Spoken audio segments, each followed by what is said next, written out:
मनसेचे नेते माजी आमदार राजू पाटलांच्या भावाच्या घरी ईडीने छापेमारी केलेली आहे। विनोद पाटलांच्या घरी ईडीची छापेमारी झाली।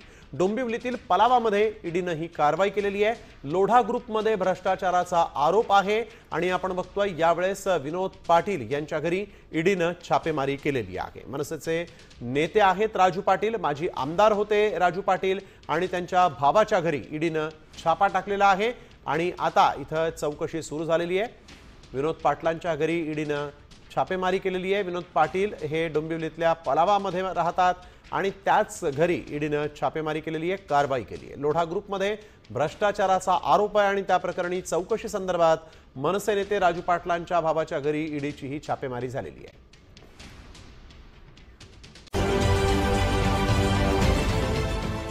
देश विदेशातील प्रत्येक घडामोडींचे लाईव्ह अपडेट मिळवण्यासाठी आता साम टीव्हीच्या सर्व सोशल मीडिया प्लॅटफॉर्मला लाईक, फॉलो आणि सबस्क्राईब करा।